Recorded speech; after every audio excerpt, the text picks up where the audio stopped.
कि मैं ब्लाइंड हूँ। पहले आपको देख सकता था, पीस टीवी उर्दू पे देखा करता था, मेरी आईसाइट चली गई लेंस वगैरह की वजह से। मुझे आपको छूने की बहुत ख्वाहिश है, बहुत ख्वाहिश है।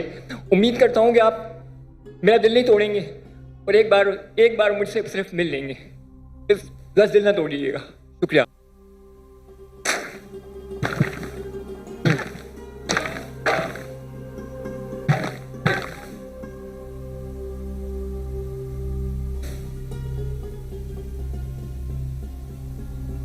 मेरे सामने ये साहब खड़े हुए हैं, अगर ये माइक इनका ओपन कर दिए प्लीज़। ये एक सवाल मैं यहाँ से लूँगा एंड देन फिर मैं पीछे से लूँगा एक सवाल। ओके। हेलो, अस्सलाम वालेकुम। ये हैदराबाद से साथी आए हैं, डबल कन्वेंस करके अकेले आए हैं डॉक्टर साहब से सवाल करने के लिए। अस्सलामु अलैकुम वरहमतुल्लाहि वबरकातुहू। डॉक्टर जाकिर नाइक साहब, मैं अकेला आपके लिए ब्लाइंड हूँ और हैदराबाद से मोहब्बत से मिलने के लिए आया हूँ। अगर आपको पाकिस्तान के अंदर अल्लाह ताला से दुआ है कि आपको नेशनलिटी मिले तो आप खुश दिली से कबूल करेंगे। और दूसरी बात कि मैं ब्लाइंड हूँ, पहले आपको देख सकता था, पीस टीवी उर्दू पे देखा करता था, मेरी आईसाइट चली गई लेंस वगैरह की वजह से। मुझे आपको छूने की बहुत ख्वाहिश है, बहुत ख्वाहिश है। उम्मीद करता हूँ कि आप मेरा दिल नहीं तोड़ेंगे और एक बार मुझसे सिर्फ मिल लेंगे। सिर्फ 10 दिल ना तोड़िएगा। शुक्रिया।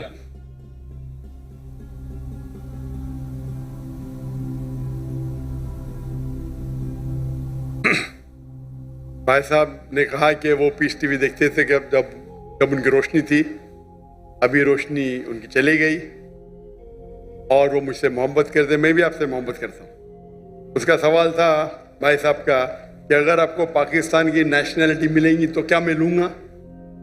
अल्हम्दुलिल्लाह मुझे 15 मुल्कों की नेशनलिटी का ऑफर आया। नाम नहीं लूँगा, बट जहाँ तक ये पाकिस्तान का सवाल है, इंशाअल्लाह जिस दिन यहाँ शरीयत नाफिज होंगी और कुरान और हदीस के ऊपर 100% अमल होगा, इंशाअल्लाह मैं खुद आके मांगूंगा। इंशाअल्लाह। भाई साहब आप स्टेज पे आ सकते हैं।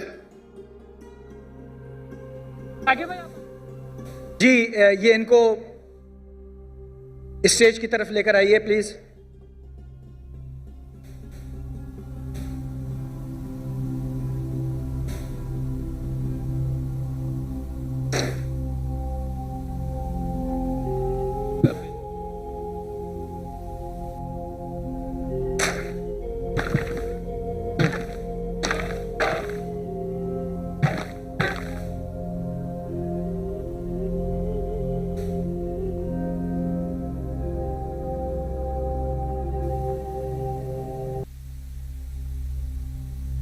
जज़ाकल्लाह खैर।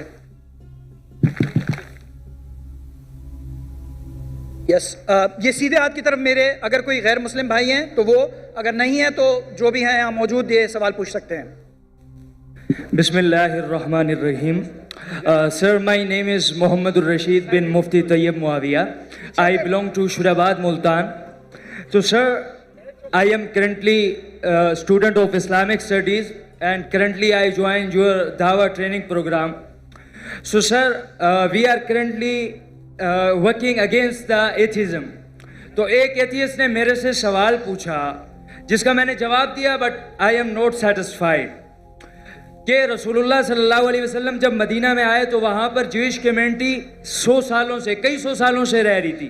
तो आप सल्लल्लाहु अलैहि वसल्लम जब आए तो उन्होंने कुछ खिलाफ वर्जियाँ की, तो आप सल्लल्लाहु अलैहि वसल्लम ने उन्हें मदीना से निकाल दिया। और नऊज़ु बिल्लाह, मतलब कि आज तक हम मुसलमान वहाँ पर कायम हैं, उन्हें मदीना से मुल्क बदर, शहर बदर कर दिया गया। और आज जब इसराइल या ज़ोनिस्ट ने हमारे पैलेस्टाइन पर गलत कब्ज़ा किया, तो ये कब्ज़ा सही है, क्योंकि कल जब हमने उन्हें निकाला था तो वो आज जब हमें निकाल रहे हैं, तो इसमें मसला क्या है। ये मेरा सवाल नहीं है, मेरे से पूछने वाले एक दोस्त का सवाल है। He is atheist. भाई साहब को एक ऐसे से सवाल पूछा कि मोहम्मद सल्लल्लाहु अलैहि वसल्लम मदीना में आए और यहूद को निकाल दिए और उनका कब्जा कर लिए, तो फ़लस्तीन लोग जिस तरीके से अभी गाज़ा में घुस गए, सॉरी यहूदी लोग यहूदी लोग घुस गए और फलस्तीन में और गाजा में और कब्जा कर रहे। तो ये तो यकसा है, फर्क क्या है इसमें? मोहम्मद सल्लल्लाहु अलैहि वसल्लम किए क्या नहीं किए उसके डिटेल में जाता नहीं हूं मैं, जाता नहीं हूं, लेकिन मैं ये मानता हूं कि पहले जमाने में जब जंग होती थी जो भी जीत जाता था वो उसकी लैंड हो जाती थी। सर करंटली अक़वाम मुत्तहिदा भी तो यही कहता जी है। सब आप ना। जवाब सुन लीजिए प्लीज। मेरा जवाब तो सुनेंगे आप। सॉरी मैं क्या बोलने वाला जानते हैं आप? सुने मेरा जवाब कभी? नहीं सुने ना? तो सॉरी जवाब तो कंप्लीट करने दो ना, आप मुझसे बहस कर रहे। सॉरी। यही प्रॉब्लम है। इन्नल्लाह मा साबरीन, अल्लाह उनके साथ है जो सब्र करते हैं।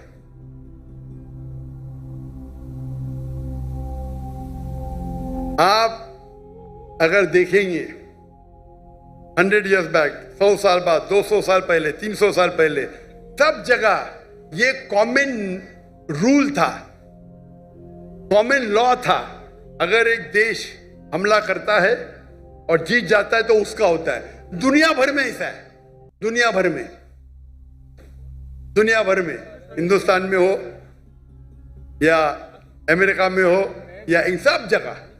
लेकिन जब वर्ल्ड वॉर आई ना, वर्ल्ड वॉर 1, वर्ल्ड वॉर 2, तो एक कानून बना, इसके बाद बाउंड्रीज बन गई। प्रॉब्लम है हम जानते ही नहीं, हम कानून जानते ही नहीं, हम मुसलमान पढ़ते ही नहीं। अल्लाह ताला बोलते इकरा, हम बोलते ला इकरा। जब कानून बन गया वर्ल्ड वॉर 1 और वर्ल्ड वॉर 2 के बाद, उसके बाद आप ये पुराना कानून यहां नहीं ला सकते। और जो इजराइल जो कर रही है वो वर्ल्ड वॉर 1 और 2 के बाद कर रही है, समझे आप? और जो बेलफोर्ड जो ब्रिटिशर्स है, ब्रिटिशर्स ने दुनिया का 1/3 हिस्सा, 1/3 वर्ल्ड को रूल किया इलीगली। उस टाइम कानून बन चुका था, वर्ल्ड वॉर 1 खत्म हुई थी, 2 चल रही थी कानून, लेकिन फिर भी वो कर रहे थे, बोल रहे थे हम दुनिया को अच्छा करने जा रहे। इंडिया में हमारे इंडिया जब एक थी United India, east India company कायम की तिजारत करने के लिए। हमको लूटा, हिंदुस्तान को लूटा,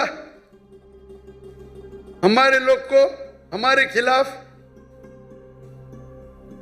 बाद में जब जाते जाते देश का बंटवारा किया। उस टाइम, उसी टाइम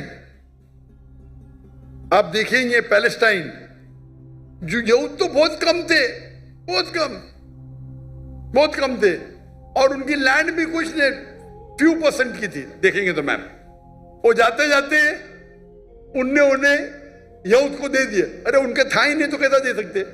चोरी किए फिर दे रहे, कैसा? उस टाइम भी बहुत कम था, लगता है 11% थे। वो बढ़ते बढ़ते बढ़ते अभी तो 90% हो गए। तो तुम्हारे इथियोपियन फ्रेंड को बोलो, तुम जानते ही नहीं इंटरनेशनल रूल भाई।